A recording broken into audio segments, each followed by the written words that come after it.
Bugün dünyanın en sıra dışı başkentlerinden birindeyiz. Himalayaların güney eteklerinde yaklaşık 1400 metre yükseklikte bulunan Katmandu'dayız. Nepal'in başkenti olan bu şehir, ülkenin siyasi ve ekonomik merkezi olmasının ötesinde Güney Asya'nın en eski yerleşimlerinden biri ve yüzyıllardır kesintisiz biçimde yaşamaya devam eden en önemli kültür merkezlerinde. Bugün yaklaşık 1,5 milyon insanın yaşadığı Katmandu aslında tek başına bir şehirden çok daha fazlası. Çevresindeki Lalitpur ve Bhaktapur ile birlikte tarih boyunca Katmandu Vadisi olarak bilinen büyük bir medeniyetin merkezini oluşturuyor. Yüzyıllar boyunca bu vadide birbirinden bağımsız krallıklar hüküm sürdü.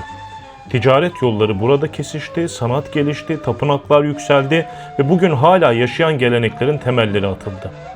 Bu sebeple UNESCO, Katmandu Vadisi'ni dünyanın en önemli kültürel miras alanlarından biri olarak kabul ediyor.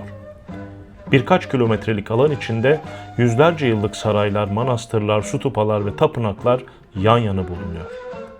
Katmandu'nun tarih boyunca önem kazanmasının en büyük sebeplerinden biri ise bulunduğu konum. Tibet ile Hindistan arasındaki eski ticaret yollarının tam ortasında kalan şehir, yüzyıllar boyunca bunun sonucu olarak fikirlerin, dinlerin ve kültürlerin buluşma noktası haline geldi. Hindistan'dan gelen Hindu gelenekleri ile Himalayalar üzerinden gelen Budist kültürü burada birbirini etkileyerek benzersiz bir şehir kimliği oluşturdu. Bugün Nepal nüfusunun büyük çoğunluğu Hindu olsa da Budizm de ülkenin en köklü inançlarından biri. Üstelik Katmandu'da bu iki din arasındaki sınırlar dışarıdan bakıldığında düşündüğümüz kadar keskin değil. Aynı aile içinde hem Hindu hem Budist geleneklerini sürdüren insanlar görebiliyorsunuz. Aynı kişi sabah bir Hindu tapınağında dua edip öğleden sonra bir Budist stupasının etrafında Kora yürüyüşü yapabiliyor. Bunu sokaklarda yürürken hemen hissediyorsunuz. Daha birkaç yüz metre ilerlemeden önünüze yeni bir tapınak çıkıyor. Bir sokak köşesinde insanlar tütsü yakıyor, diğerinde dua çarkları dönüyor, küçücük mahalle avlularında bile yüzlerce yıllık ibadet alanları bulunuyor. Katmandu'nun mimarisine damgasını vuran topluluk ise Nevar halkı. Vadinin yerli halkı kabul edilen Nevarlar, yüzyıllar boyunca sarayları, pagoda tarzı tapınakları, ahşap oymaları ve kırmızı tuğlalı meydanları inşa ederek bugün gördüğümüz Katmandu'nun karakterini oluşturmuş. Çin'den Japonya'ya kadar Doğu Asya'da gördüğümüz pagoda mimarisinin gelişiminde de Nepal ustalarının önemli bir rol oynadığı düşünülüyor.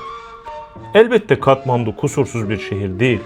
Trafiği yoğun, elektrik kabloları gökyüzünü kaplıyor.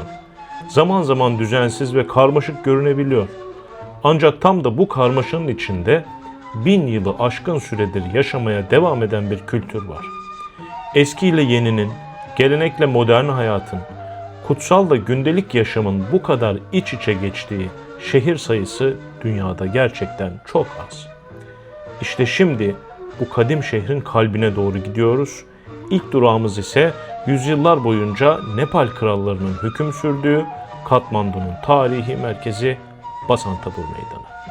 Basantapur Meydanı'na girer girmez rengarenk bir tablonun içine düştüm.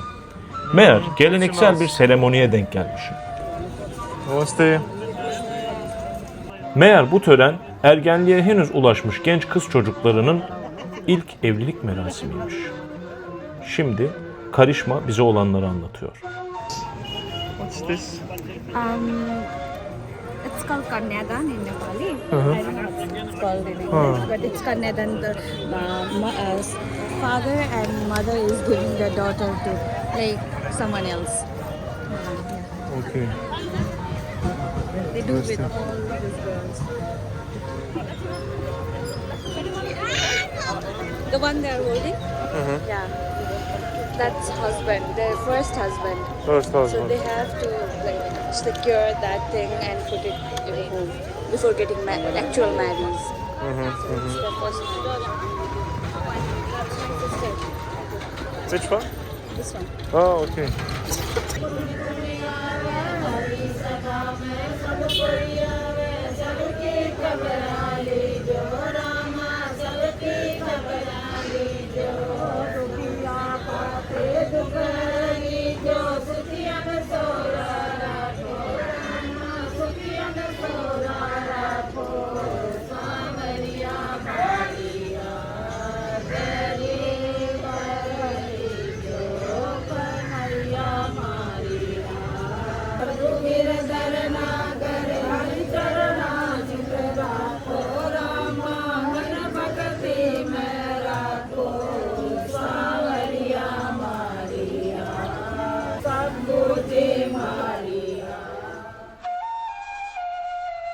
Şimdi Katmandu'dan ayrılıp hemen yanındaki Lalitpur'a geçiyoruz. Eski adıyla Patan. Aslında Katmandu, Lalitpur ve Bhaktapur yüzyıllar boyunca birbirinden bağımsız 3 ayrı krallığın başkentleriydi. Bugün ise neredeyse tek bir büyük şehir gibi görünseler de her biri kendi kimliğini koruyor. Lalitpur özellikle Nevari kültürünün en iyi korunduğu yerlerden biri olarak kabul ediliyor. Dar sokaklar, birbirine açılan iç avlular, kırmızı tuğlalı evler, yüzlerce yıllık su kuyuları. Burada dolaşırken modern şehirden çok yaşayan bir açık hava müzesinde yürüyormuş gibi hissediyorsunuz. Çok ilginç. Bu son derece tarihi ve ilginç yerlerde insanlar yaşıyor.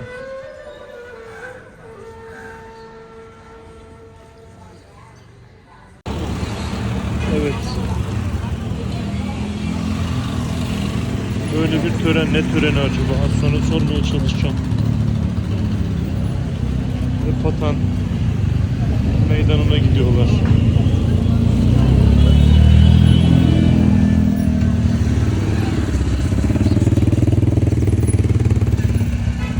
Brother, sorry. What is the ceremony, you know? No, I don't know. Okay, thank you.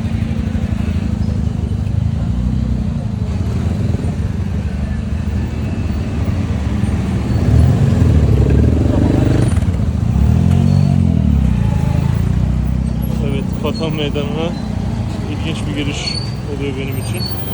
Burada bir şey taşıyorlar. Ne için taşıyorlar bilmiyorum.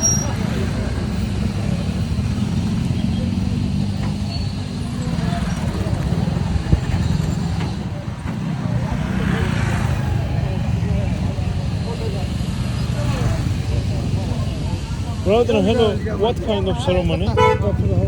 What kind of ceremony, brother? Buddha is. Buddha, Buddhist. Buddhist funeral.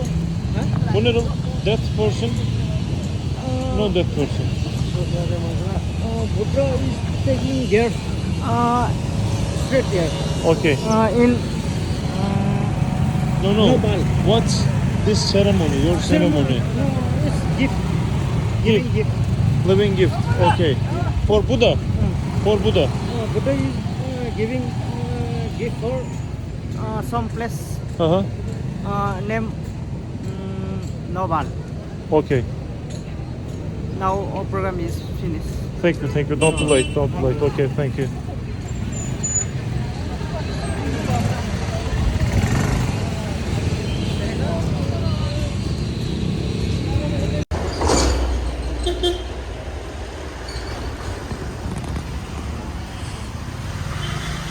Depremden sonra pek çok yer restore ediliyor. Burası Soy Namaskar. Oo.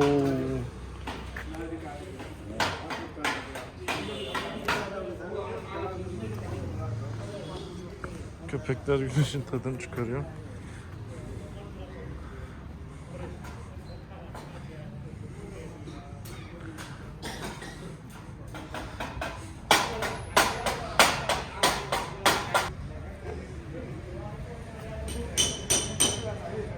Dayı, sorry. Is temple Buddhist or Hindu? Buddha. Buddha. Bak şunları görmemişim. Burası Patan'da bir Budist tapınağı.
Evet. Nepal'de Lalitpur'da bir pastane. Kendilerine özgü tatlıları var. Böyle bir şeyle kaplamışlar. Şunlar Annapurna'ya giderken gördüm, taşlara benziyor. Bu mekanın ismi de Annapurna. This way already doing on Monday wasn't it? Sorry. Duda Barfi. Brother, these are Nepalese desserts. Actually, this is traditional Indian sweets. Indian sweets. Bunlar tatlı değil. Samosa. Samsa Our source of Thailand. ve diğer samsa benzeri tatlılar. Bu helva. Yani helvaya çok benziyor. Az önce denedim. Epeyce. Aynı diyebiliriz. Şöyle. Bu böyle bir tatlı. Ötekine benziyor. Brother. Ve buranın meşhur tatlısı Kemal Paşa'ya benziyor. Thank you. Namaste.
Kapan'dan,